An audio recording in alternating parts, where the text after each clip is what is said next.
Hey Siobhan, we'll just wait for a few more people to join and then we'll get started. There's just a few people that will need to actually log in and join before we can start.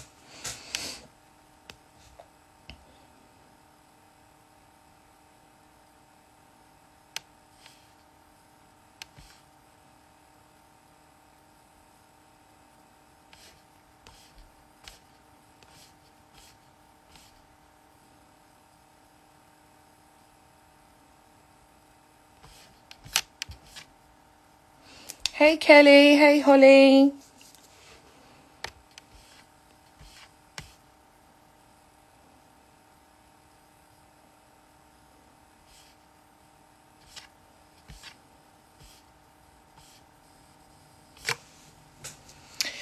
Okay, we'll just get started and whoever joins along the way, joins along the way. So good evening everyone and welcome back to another talk with peer-to-peer. So this week we are going to be continuing on our discussions regarding carrying a knife or a weapon and the amazing organisations and companies that there are out there that share the same passion for us, same passion as us, when it comes to tackling knife crime and supporting young people. Just give you guys a quick update on what peer-to-peer has been up to. I know we've been posting a few bits and bobs, but I thought I'd give you a little face-to-face rundown of what we've been getting up to. So over the last couple of weeks, we've been back in schools, officially delivering anti-knife crime sessions. We've been in a number of schools within Barking and Dagenham, which has been amazing. Thoroughly enjoyed it, and I feel like the kids are very happy to have external people coming in to have a chat with them and stuff like that. They've all responded really well, which is amazing. I've got a busy week this week. I'll be going into another school on Friday to deliver peer pressure as well as mental health, which are obviously two of the things that we're also very passionate about. So this week so far is going amazingly. But yes, that's just a little rundown of Peer-to-Peer's week. So today we have a lovely guest coming on. I'm going to leave all the introduction to her, just because I feel like she will give you a much better insight into what she does. But by the looks of things, what she is up to is absolutely amazing. As you guys are aware, we like to have loads of different people come and join our lives, just to share their story, share their opinions, and also be able to share any advice or help. So let's get the lovely Shevonne on. Bear with me, guys.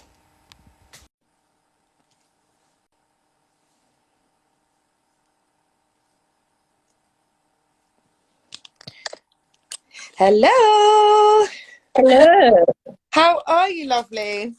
I'm very good, thank you. And you? Yeah, I'm well, thank you. Glad you managed to connect all well. We haven't had any technical problems. It's amazing. So, Shevonne, our lovely Shevonne. So I just gave you a brief introduction quickly, only your name. I was like, we'll leave the rest to her. But yeah, we'll start off with what your kind of passion is when it comes to working with young people. What is it you're up to at the moment? For anyone who doesn't know, our lovely Shevonne is actually a solicitor, so she'll be giving us a little bit of an insight into some potential advice that she could give as well. But let's start with the work that you're actually doing with young people. That's probably the most exciting part of it. Okay. So currently at the moment, I'm mentoring a young teenage girl in a state school. And the idea is that we will build up a rapport, and I'll just help her through her choices, get ready for exams, and just help prepare her for the outside world. Yeah. And when she takes her transition to her next journey, whether that's college or sixth form. But so I've got that going on as well. Obviously, with the pandemic, things have slowed up a little bit on most of the other things that I used to do, but that's starting to come back up in the pipeline. So I also get called into schools sometimes to talk to individuals, year groups about law options, career choices, how to do an interview, how to do CVs. And then as a side point, sometimes you get lots of contact from schools. Once you've been in, they like you, so they call you back for certain specific talks. And I think if you build up a rapport with the children, then you kind of get that network going and you can check in and see how they're doing. Obviously, there are boundaries, but you can check in to see how they're doing, and just help steer them in the right direction about choices. And sometimes when you are unrelated to, say, their home and their school life, sometimes they open up in class about things that are bothering them. And so sometimes I say, oh, have you heard about this organisation? Perhaps you might want to reach out to them and things like that. So, yeah, in a nutshell, that's what I do. So what kind of boroughs do you cover mainly? So when you are invited into schools and stuff like that, just because we have so many different followers and people who join that are all over London, some outside of London as well. So I think it would be great to know what kind of boroughs you're working in and things like that. So if people did want to get in contact or potentially see if your services could be offered in another school, it'd be amazing to just talk about that a little bit. Yeah, so mainly Haringey, to be honest with you, but that's because that was where I grew up, so it has a soft spot for me. But having said that, I've been to Hertfordshire, and I go to any school that reaches out. There was a platform that I was on. It initially started with Inspiring Our Future, and I thought, okay, I'll tap into that, and then since then it's just grown. But yeah, I will go to wherever calls me if I can make it. And if I'm able to do it as a side point from my main job, then that's what I'll do. Amazing. So with you going into secondary schools, you said that you discuss careers, CV writing, interview training, all of that kind of stuff. What is the process? So do you do it in like big groups? Do you do it in assemblies? How does it work, basically? What is it that you're actually doing when you go in and speak to these young people? So it all depends. I mean, sometimes you can be called into a careers fair. Yeah. And it starts from there, or you can go into specific year groups assemblies. Or what I tend to get is groups of students who are interested in law, or got and want to know a bit more about that, so I'll go to a specific class about law. But the general CV writing and how to do interviews and things like that's generic, so you tend to get a mix of people. The year groups that I tend to get called into are, I say, probably year 9 right the way up to year 11. Year 11. We had one school which called us in, me in earlier, for year 8s and 7s. I was like, oh, it's a bit early for them, but it's always worth having a chat about things. And they all looked at me a bit lost, like, what are we doing? But that was fun. But yeah, generally, so it's a mix. It's a mixture. The little baby's learning about CV writing. Yeah, you had to tailor it a bit, but yeah, had to tailor it a bit. So when you're going into secondary schools, is it just you by yourself? You going in there and you're standing up alone? Mainly, yeah. Sometimes, I mean, when I've done a lot more of the work prior to the pandemic, and I'd probably say a couple of years ago, about 2-3 years ago, I'd bring some old colleagues with me to get involved in some things. So they used to get involved as well. But yeah, I tend to go to a lot of schools by myself. Yeah. And just walk in and say hi. That's amazing. I love that. So that's absolutely amazing. That's fantastic. And I think it's such an amazing thing that you're doing, because I would have loved to have had someone come into my school and sit down and talk to me about how to write a CV and how to apply for a job and all of that kind of stuff, because I had no clue once I left secondary school. So I feel like that's really, really important. Now let's get on to the topic of knife crime in itself. So what we like to do is create a platform for people to come on and share their opinions and be honest. And I don't ever want it to obviously turn into a debate or anything like that, but it's just a place for people to give their honest opinions. So just with knife crime as a whole, what would you say your opinion is of it?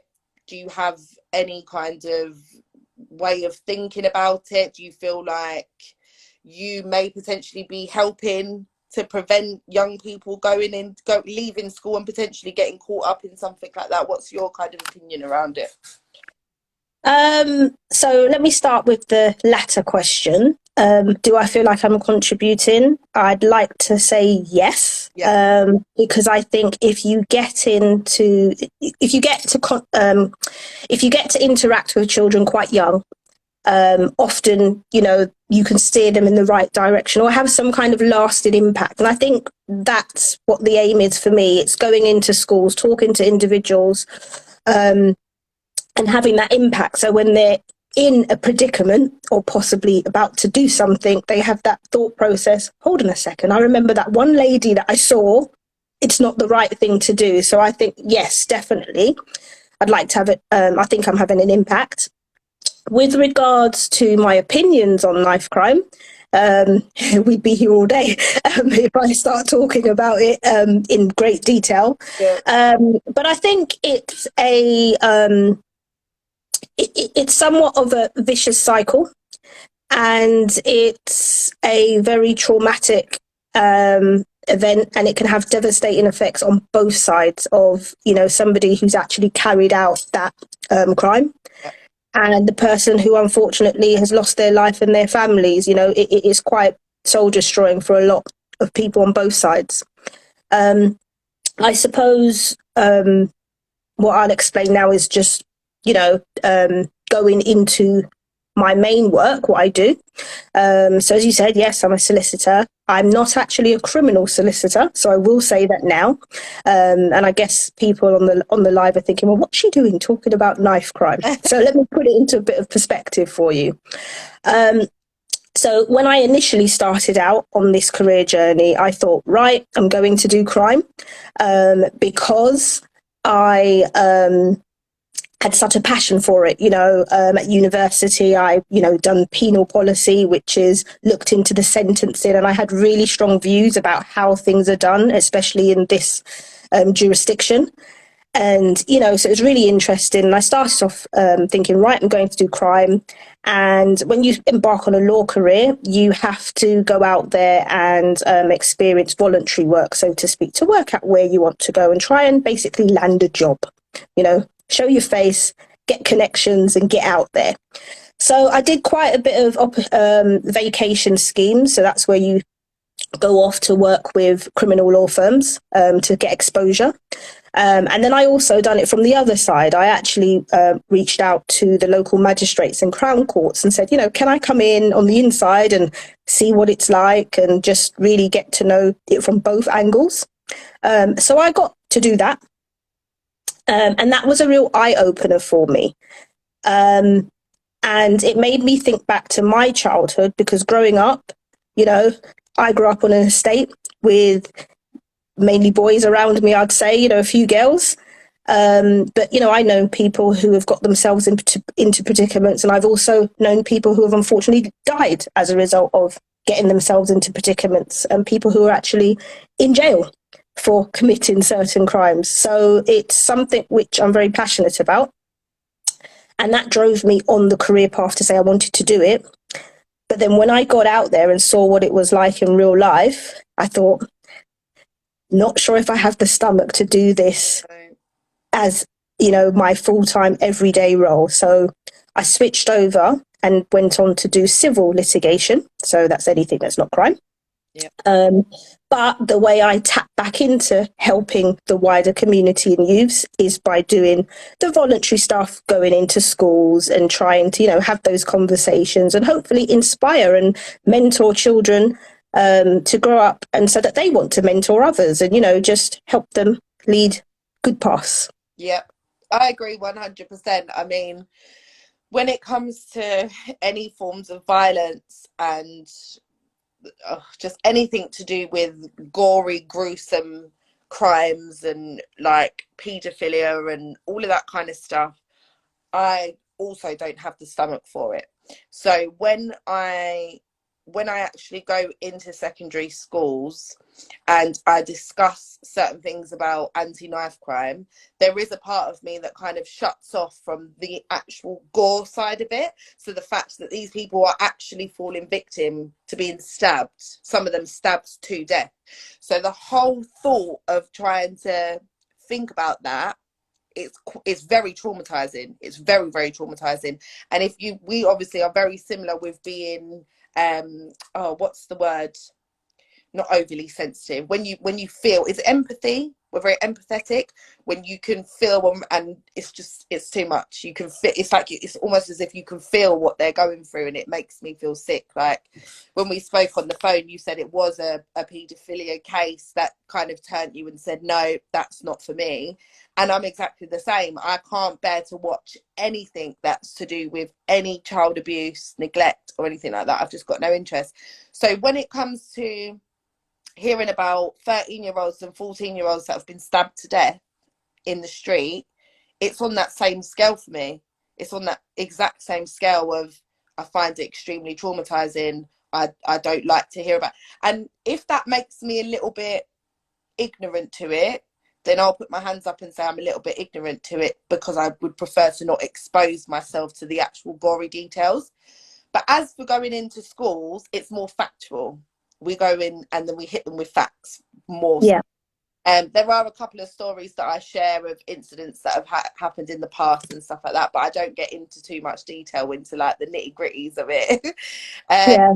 But I just think, I believe that whether you're going in and scaring these kids to death or you're going in and just hitting them with facts, everyone's playing their part to try and tackle a knife crime. That's effectively what we're trying to do. And so even if you're going in and you're speaking to them about a CV or what career path they want, as much as it may not be directly linked to stopping knife crime, but you never know that you might actually potentially be helping that young person say, okay, well, I finished sixth form now, I know how to write my CV and I know how to go on read and apply for a job, and I know that I need to ask XYZ questions when I'm in an interview to make myself sound more appealing.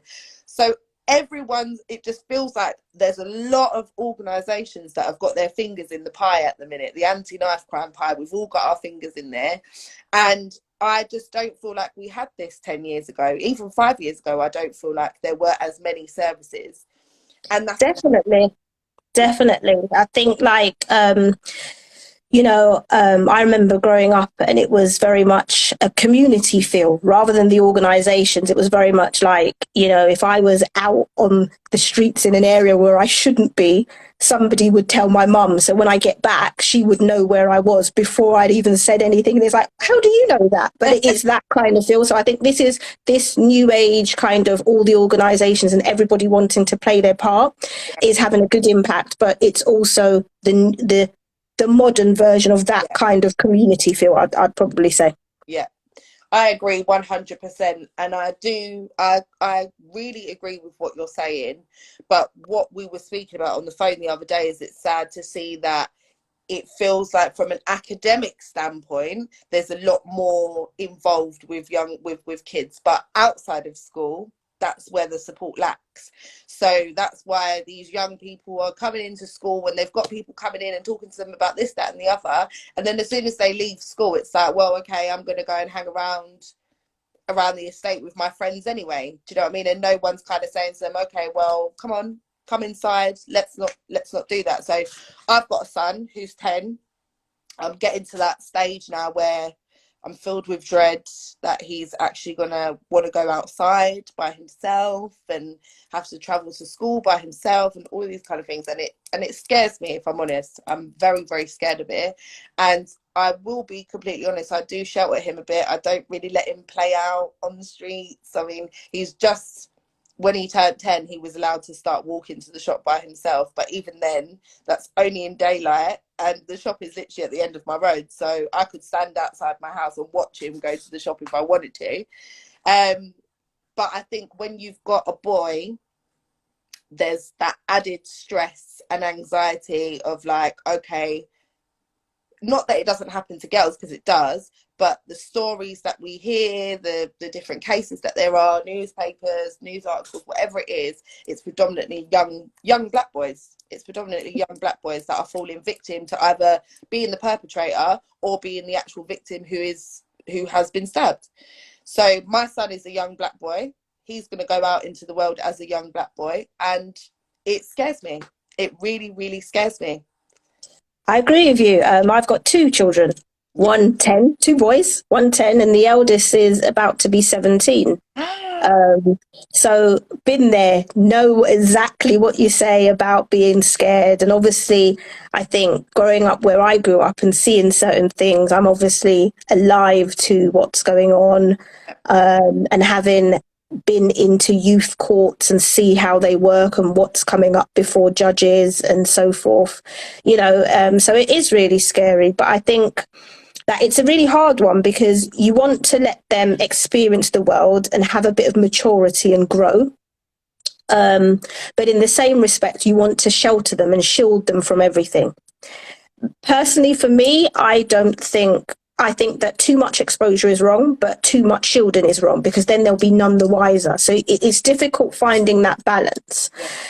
But one of the things that I probably instill with my teenage son is, I let him sit down with me and his dad. We watch, those horrific crime documentaries, so he can really see what's going on, because to a certain extent he is shielded. We are on his case. Where are you going? Who are you going with? I need to know. We need to know who you're going with.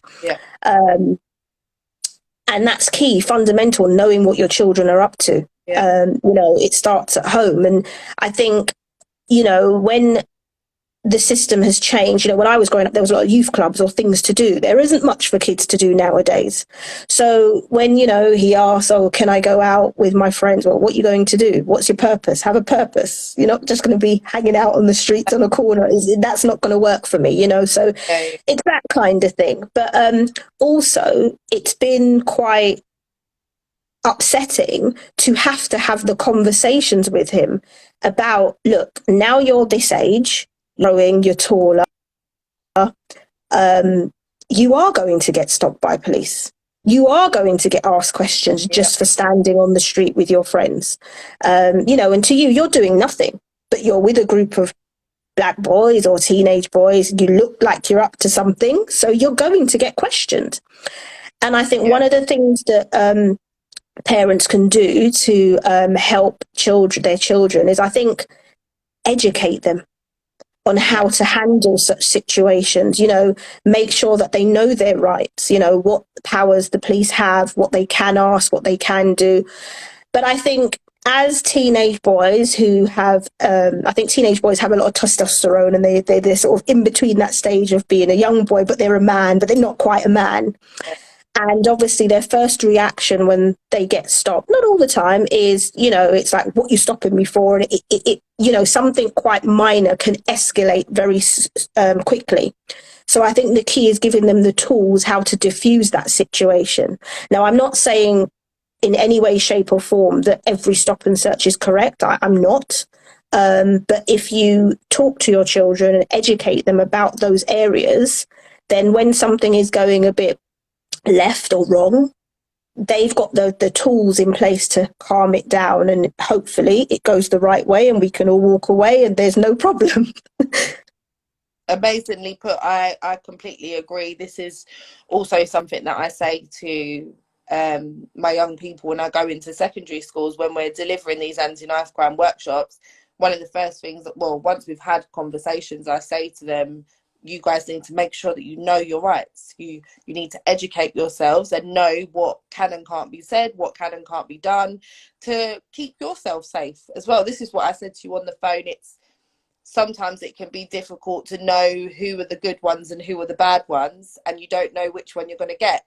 So it's always important to make sure that you are able to defend yourself, not necessarily physically, but with your words as well. Because unfortunately, obviously, I'm not going to badmouth the police, because some of them do amazing work as well. But but we know that there are some out there that do target certain boys and certain young people for the wrong reasons, and as you said, it escalates into something bigger. And my biggest worry is my son getting dragged into something or being brought into something that he doesn't necessarily need to be anywhere near. So I mean, your advice from mother to mother, even though my boy's not anywhere near 17 yet, I can't even fathom the thought. But yeah, no, definitely teaching them how to communicate and articulate themselves well. That's probably the most important thing. I mean, are there any other tips that you'd give us fellow mummies, or even from, I know you obviously aren't in criminal law, but just from like two parents or carers or anything like that before we kind of start rounding up? But is there any advice or any pointers or any information that you could potentially provide our viewers if they were in a bit of a tricky situation with their kids? Yeah, so I think that there are a lot of organisations like yourselves and other charities who will have things going on and opportunities where, you know, parents can just get help. And sometimes it's not just, it can seem like that parent is the only person going through the trials and tribulations, but often when you reach out to others or go to an organisation, there are other parents in the same boat, and talking to each other and sharing those tips and trades are obviously good. I think one of the things that I'd probably mention is, and that's probably from the legal side, which I think a lot of people don't realise, is that there's something called pro bono advice. And what that is that's basically free legal advice. And a lot of organisations, solicitors, firms, and barristers sign up to do pro bono advice. And this year, it is actually from the 1st to the 5th of November. So it's coming up. And that's where people can reach out and go and get legal advice, get a right steer and help with situations. You know, I think because the thought of, you know, getting legal advice, the costs can sometimes throw people off and think, oh my gosh, I'm not going to do that. It's so expensive. And they sort of bury their heads. Yeah. You know, so, you know, reach out, and it's not just a 1 week thing. All the, you know, loads of firms will be doing lots of different things, initiatives. So, you know, just use the internet, search for these law firms, see what they're doing, you know, see what certain barristers or organisations are doing and what they have going on, because often you can get a lot of information. And if the parents educate themselves on what's going on and what they're able to tap into, then they can relay that to their children as well and feel fully informed. Because, you know, I think as a parent, if you get a child who's unfortunately caught themselves up in a situation, it can be overwhelming because you don't really know what's right or what's wrong.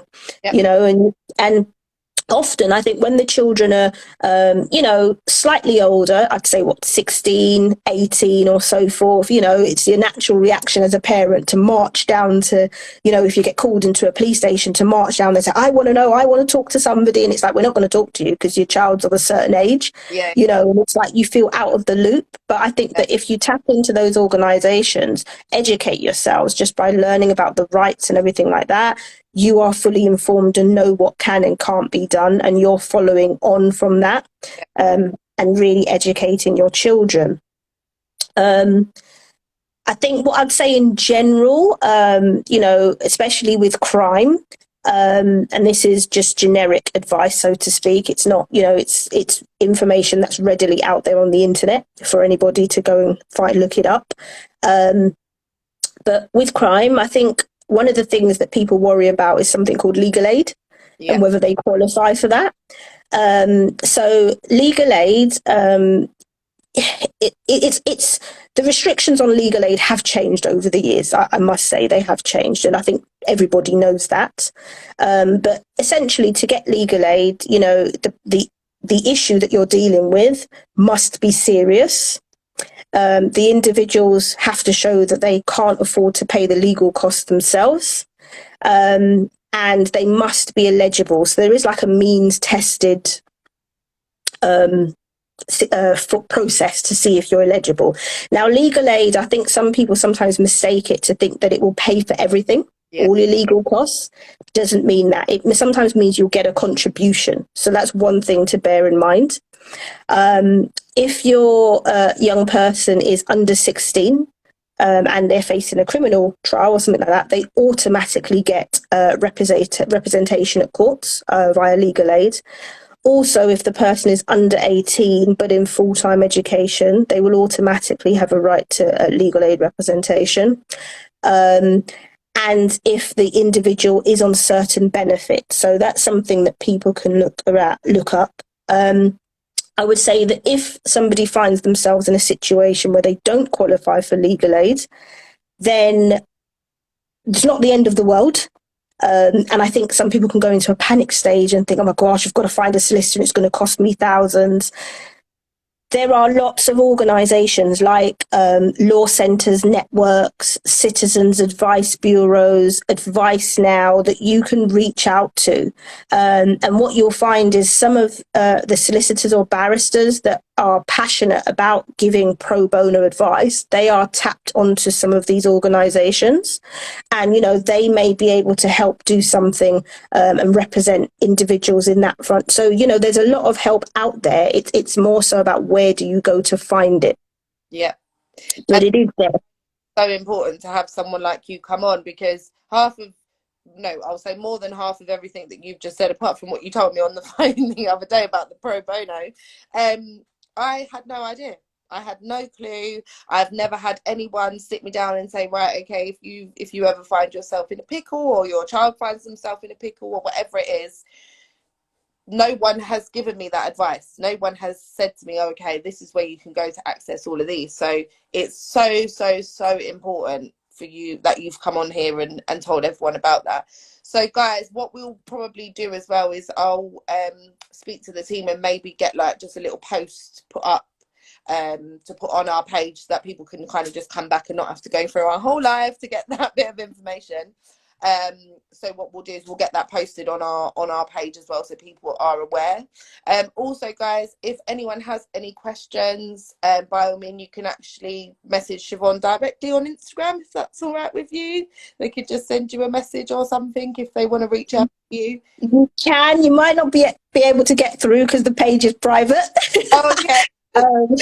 But yeah, I think with Instagram now, it normally tells you, doesn't it? It says so and so wants to send you a message, and it's whether or not you accept it. Yeah. But so you can. I will throw it out there. It's not an offer to give free legal advice or anything, you know, over the internet or social media platforms. Doesn't quite work that way.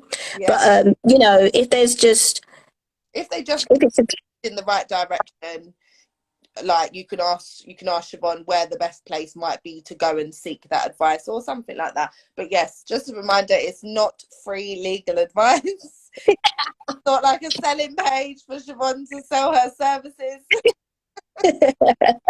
Yeah, I mean, that's absolutely amazing. And yeah, I mean, continue what you're doing within schools. We're all for working with young people. That's our go-to and that's our favourite thing to do.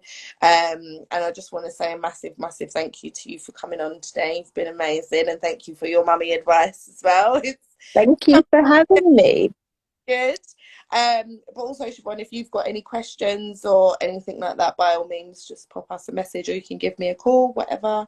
But yes, I hope you enjoy the rest of your evening, and thank you so much for coming on. You're very welcome. Thank you for having me. It's been lovely. You're welcome. All right, Shevonne, take care. Thank you. Bye. Bye.